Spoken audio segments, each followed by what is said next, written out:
Hello friends, I am Bhumir sir. Please મારી channel Bhumir sir એને subscribe કરો અને standard 9th 10th 11th 12th English medium Gujarati medium બંનેના ગુજરાતી સંસ્કૃત અને એસએસ ત્રણેય સબ્જેક્ટના વિડીયોઝ તમે જોઈ શકશો. ઓકે, આ ચેનલ પબ્લિકલી છે, જેમાં કોઈ બીજા કન્ટેન્ટ્સ નથી, ઓનલી એજ્યુકેશન રિલેટેડ છે. સો પ્લીઝ દરેક જણ આ ચેનલને સબસ્ક્રાઈબ કરતા રહો અને નવા નવા વિડીયોઝ તમે જોઈ શકશો.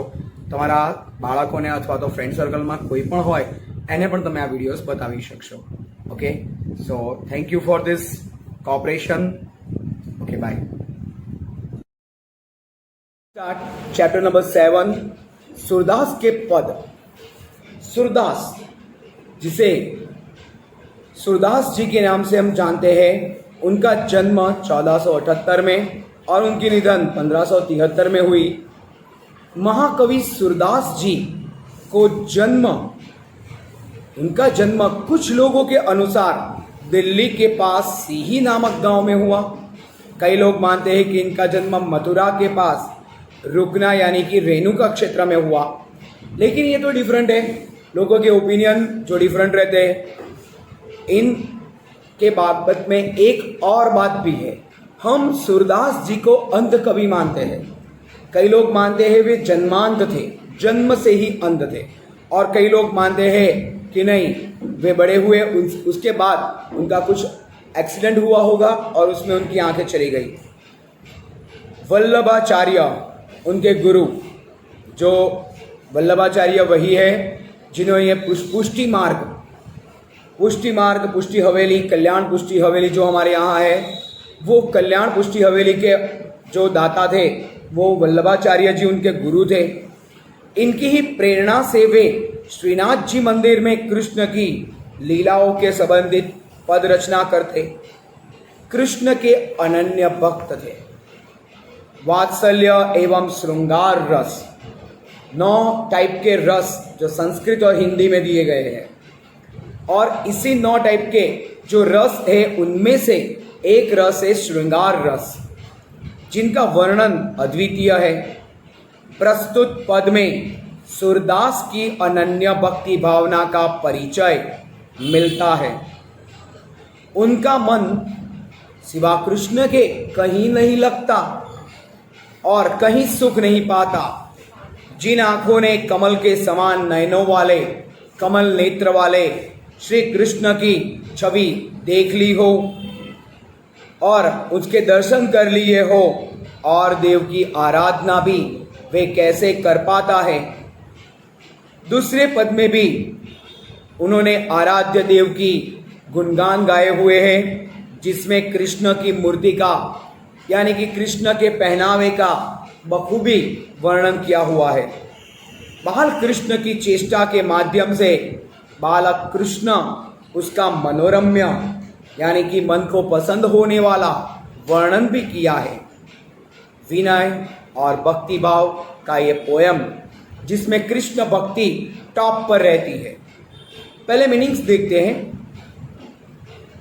अनत यानी कि दूसरे स्थान पर, अन्यत्र कहीं और. पंछी, पक्षी, विहग, खग.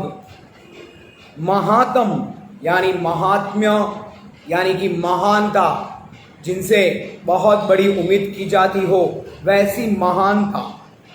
द्यावई, ध्यान करे.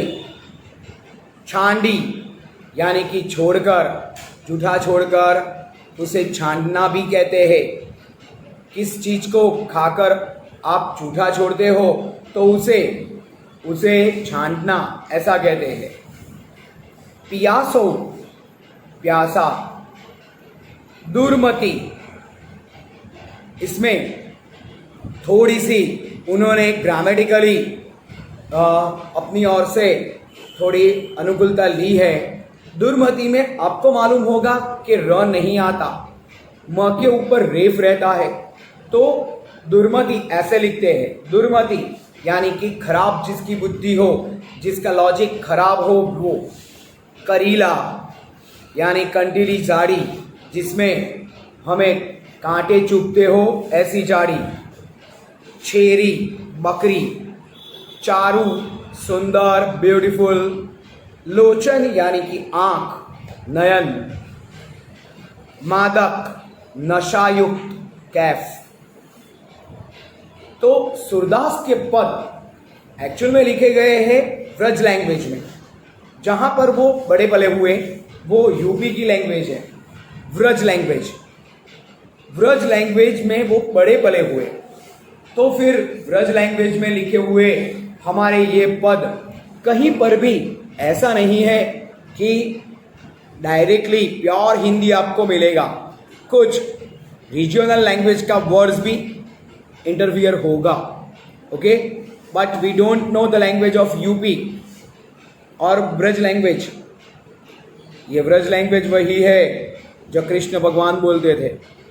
ठीक है, पहले प्रभु की भक्ति कर लेते हैं।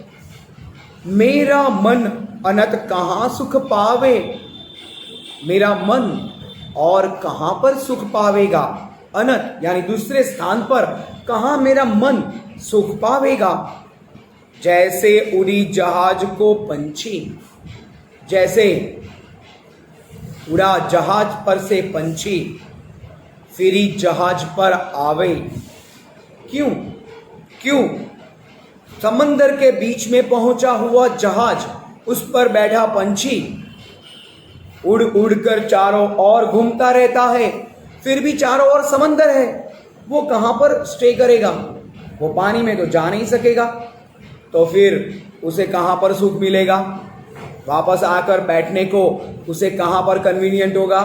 आप सब जानते हो, वो जहाज पर ही वापस आएगा। ऐसे जिसने एक बार प्रभु श्री कृष्ण की भक्ति कर ली हो, वो आदमी और कहां सुख पाएगा, उसे और कहां पर सुख मिलेगा? तो ऐसी भक्ति अपने हृदय से वो कहां पर पाएगा? कमल नयन को छाड़ी महतम और देव को ध्यावे। कमल जैसे नेत्र वाले श्री कृष्ण को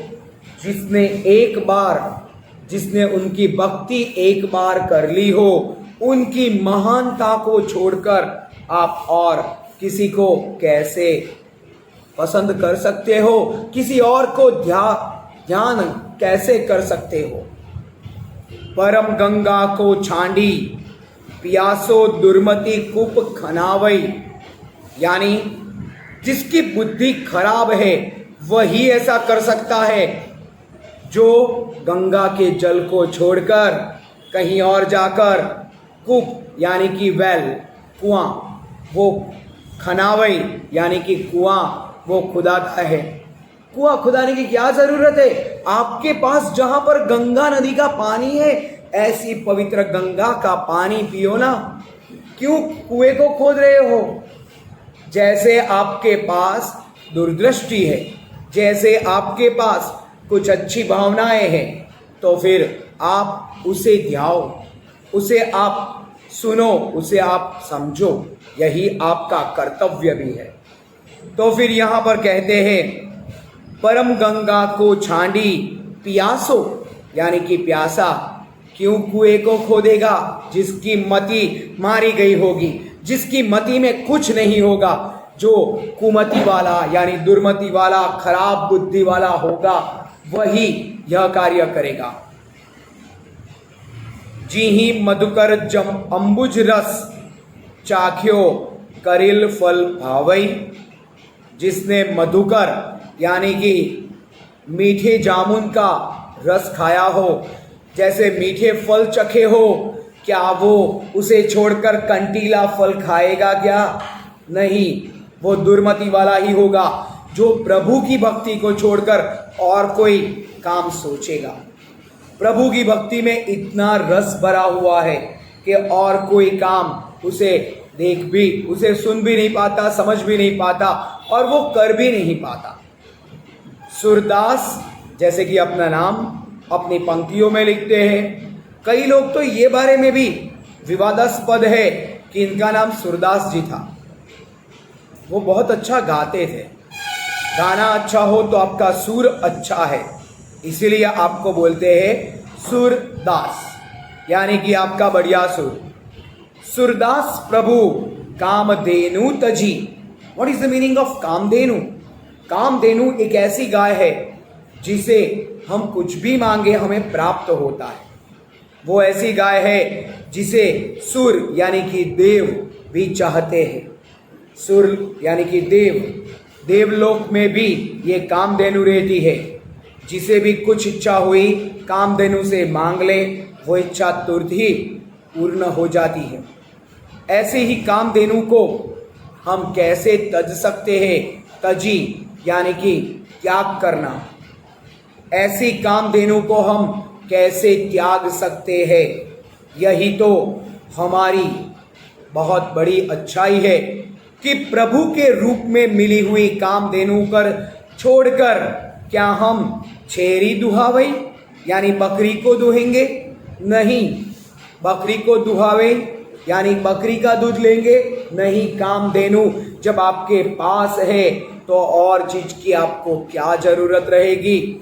और चीज की आपको जरूरत ही नहीं होगी।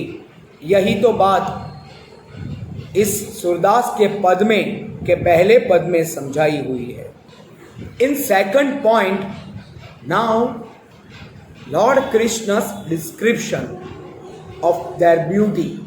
भगवान श्री कृष्ण की खूबसूरती का एक माहौल है और ऐसा बहुत ही कम बार देखा जाता है। मीराबाई हो या नरसिंह मेहता हो तो उनमें कृष्ण के श्रृंगार का भरपूर रस आपको मिल सकता है। लेकिन सूरदास के इस पद में भी ऐसा ही बहुत अच्छा पद दिखाया गया है। शोभित कर नवनीत लिए। शोभित यानी खूबसूरती, कर यानी कि हाथ, नवनीत यानी मक्खन। आपको मालूम होगा कि श्री कृष्ण को मक्खन बहुत पसंद था, तो वे जब मक्खन खाते तो अपना पूरा मुंह मक्खन मक्खन कर देते। ऐसे ही सुशोभित मनोहर मूर्ति वाले गडुरुनी चलन रेणु तन मंडित मुख दधि लेप किए। ऐसा लगता है जहां पर जो काउज होती है, गाय भेड़ बकरियां, ये सब चलती है, तब जब धूल उड़ती है इसमें से, उसको छोड़कर जैसे मुख पर दही का लेप किया हो, मक्खन का लेप किया हो। आपको मालूम होगा कि कृष्ण भगवान ने मिट्टी भी खाई थी। मिट्टी भी खाई थी। जब माता ने बोला कि बेटा तूने मिट्टी खाई है, मुंह खोल, अपने मुंह में पूरा ब्रह्मांड उन्होंने दिखाया था।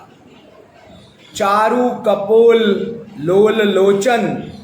कपोल यानी कि ये अपना कपाल जो कपोल कहते हैं, लोचन यानी नेत्र, गोरोचन तिलक दिए और उस पर कृष्ण का तिलक, लट लटकनी, जिनके बाल बहुत गहरे थे।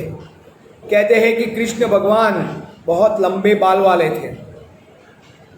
और मनु मत मधुपगन मादक मधु ही पिए।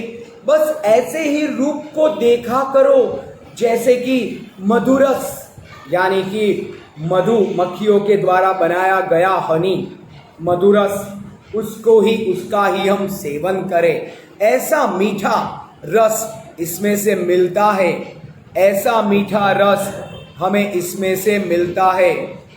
और कठुला कंठ ब्रज केहरी नख राजत रुचिर हिये। कठुला कंठ यानी कि यहाँ उनकी सुंदरता, उनका स्वरूप में, भले ही आप जानते होंगे कि कृष्ण भगवान जो वसुदेव थे, हर बार याद रखना कि जो वसुदेव रहते हैं उनका रंग सांवला रहता है।